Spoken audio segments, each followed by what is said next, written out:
कल आपने देखा कि प्रयागराज में किस तरह से भारतीय जनता पार्टी के प्रशासन ने, मोदी योगी की डबल इंजन सरकार ने छात्रों के पेपर लीक पर चर्चा होने से रोक दिया। पेपर लीक हो जाए उससे कोई दिक्कत नहीं, लाखों छात्रों का भविष्य बर्बाद हो जाए उससे कोई दिक्कत नहीं। सीबीएसई के एग्जाम हो, हाई स्कूल इंटर के एग्जाम हो, पीसीएसजे के एग्जाम हो, लेखपाल के एग्जाम हो, दरोगा के हो, टीचर के हो, जेई के हो, हर परीक्षा का पेपर लीक हो जाए, आपकी जिंदगी बर्बाद हो जाए, लेकिन उसके ऊपर चर्चा करने तक की इजाजत आपको नहीं है।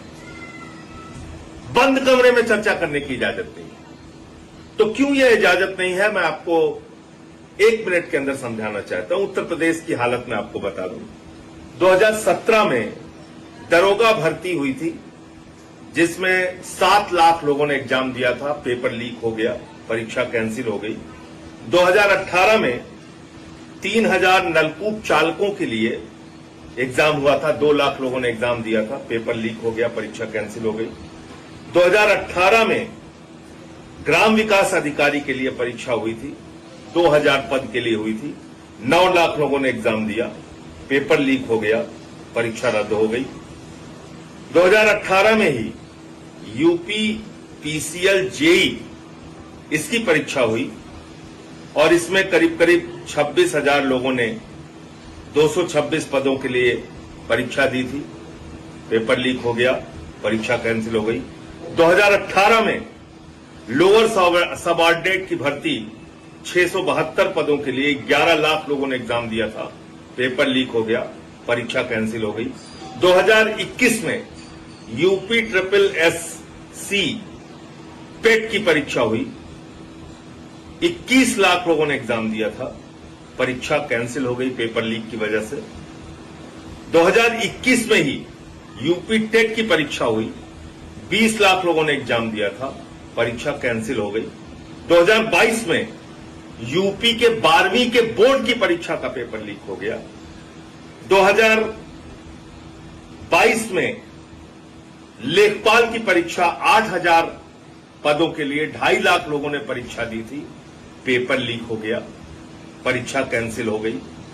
2024 में यूपी पुलिस कांस्टेबल भर्ती के लिए जो 60,000 पदों के लिए हुआ था, 48 लाख लोगों ने एग्जाम दिया, पेपर कैंसिल हो गया, पेपर लीक हो गया, परीक्षा कैंसिल हो गई।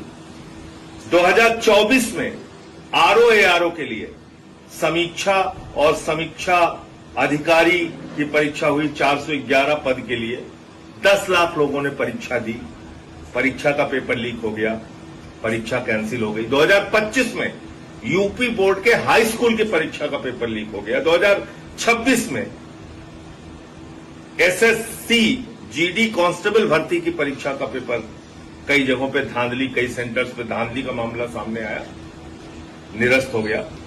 2026 में 22 लाख आवेदकों ने नीट की परीक्षा दी, उनका पेपर लीक हो गया, परीक्षा कैंसिल हो गई। 2026 में ही सीयूईटी की परीक्षा स्थगित हो गई, उसमें भी पेपर लीक का मामला सामने आया। 2026 में ही लेखपाल भर्ती का पेपर लीक हो गया, जिसमें 2 घंटे बाद लोग, तय समय से 2 घंटे बाद लोग सेंटर से बाहर निकले, तमाम मामले उसके सामने आए। और ये सब परीक्षाएं जिन लोगों के माध्यम से कराई जा रही थी, ईडू टेस्ट, इन्होंने यूपी पुलिस का एग्जाम कराया, और ये ईडू टेस्ट का जो एग्जाम हुआ था, ये ईडू टेस्ट कंपनी के द्वारा जो एग्जाम कराया गया था यूपी पुलिस का, ये Edutest blacklisted company है, ब्लैक लिस्टेड कंपनी से यूपी में एग्जाम कराया गया था। दूसरा, एप्टेक लिमिटेड को जो यूपी पीसीएल जेई का एग्जाम कराने का ठेका दिया गया था, वो भी ब्लैक लिस्टेड कंपनी है। तो आप कल्पना कर सकते हैं कि किस तरह से ब्लैक लिस्टेड कंपनी के माध्यम से रिश्वतखोरी, भ्रष्टाचार, जो भी उसके पीछे की कहानी हो, उनसे यूपी की परीक्षाएं कराई जा रही हैं, पेपर लीक हो रहा है, बड़े पैमाने पे हजारों करोड़ का भ्रष्टाचार का धंधा है जो भारतीय जनता पार्टी के नेतृत्व में चल रहा है। लेकिन आप सोचिए कि इसके बारे में आप चर्चा भी नहीं कर सकते। कल प्रयागराज में मैं बंद कमरे में कॉन्फ्रेंस हॉल में चर्चा कर रहा था, जिसमें तमाम छात्र संगठनों के लोग आए हुए थे। अनुग्रह नारायण सिंह जो पूर्व विधायक हैं इलाहाबाद के और छात्र संघ के अध्यक्ष रह चुके हैं, वो आए थे। के राय साहब जो अधिवक्ता है हाई कोर्ट के और छात्र संघ के अध्यक्ष रह चुके हैं, वो आए थे। समाजवादी छात्र सभा के लोग थे, एनएसयूआई के लोग थे, तमाम छात्र संगठनों के लोग थे, प्रतियोगी छात्र संगठनों के लोग थे, और उन सब ने उस कार्यक्रम में हिस्सा लिया और अपनी व्यथा बता रहे थे कि किस तरीके से वो वहां पे मेहनत करते हैं, पढ़ाई करते हैं, दिन रात तैयारी करते हैं, और बता रहे थे कि एग्जाम देके निकलते हैं तो सबसे पहले मां का फोन आता है कि बेटा परीक्षा कैसे हुई, कैसे हुआ एग्जाम। जो मजदूरी कर रहा है या छोटा मोटा काम मुंबई में कर रहा है, बाप का फोन आता है, कैसी परीक्षा हुई। उनको उम्मीदें रहती है अपने बच्चों से कि हमारे ये बच्चे नौकरी करने लगेंगे तो हमारी जो झोपड़ी है वो पक्का मकान में तब्दील हो जाएगी, हमारी जिंदगी में कुछ बदलाव आएगा।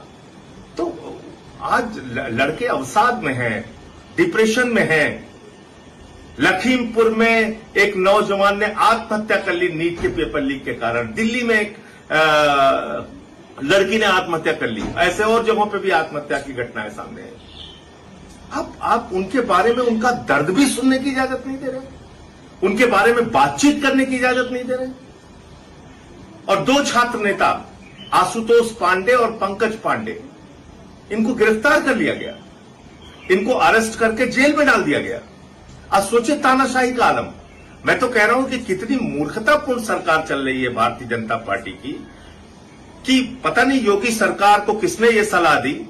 मैं तो बंद कमरे में चर्चा करके चला आता, शायद उसको उस खबर को इतना महत्व नहीं मिलता। लेकिन पता नहीं कैसे आपके अधिकारियों ने आपको सलाह दी, या आपकी खुद की ये सोच है कि कहीं बातचीत ही नहीं होने देनी है छात्रों के मुद्दे पे। आपने उसको रोकने का प्रयास किया, दमन करने की कोशिश की, और आज पूरे देश में पेपर लीक पे चर्चा एक बड़ा मुद्दा बन गया है। लोग अपनी बातचीत कहेंगे, करेंगे और हर जगह करेंगे। इसको कोई नहीं रोक सकता, न मोदी रोक सकते हैं, न योगी रोक सकते हैं। 75 जिले हैं उत्तर प्रदेश के, और इस कार्यक्रम को और विस्तार दिया जाएगा। ऑनलाइन हम लोग पेपर लीक पे चर्चा करेंगे, जाके जिलों में छात्रों के साथ पेपर लीक पे चर्चा करेंगे, पेपर लीक पर बातचीत करेंगे, छात्रों को संगठित करेंगे, और कैसे ये पेपर लीक का धंधा बंद होना चाहिए इसके बारे में सरकार से एक ठोस नियम कानून बनाने की बात करेंगे। और वो हक, लोगों का रोजगार का हक, परीक्षा ईमानदारी से देने का हक, वो हक सरकार से लेके रहेंगे। और मैंने तो 5 चरणों में रोजगार दो, सामाजिक न्याय दो पदयात्रा भी की। उसके माध्यम से भी नौजवानों की आवाज उठाने का काम किया, और प्रयागराज जाके भी ये प्रयास किया छात्रों को संगठित करने का। आप लोगों से मैं कहना चाहता हूं, ये पेपर लीक पे चर्चा का कार्यक्रम आगे भी जारी रहेगा, और इस अभियान से जुड़ने के लिए आप 8588833483 नंबर पर बात करके अपने सुझाव दे सकते हैं और इस अभियान से जुड़ सकते हैं। दूसरा नंबर है 8588841358। तो 2 नंबर है, याद रखिए, 8588833483, 8588841358।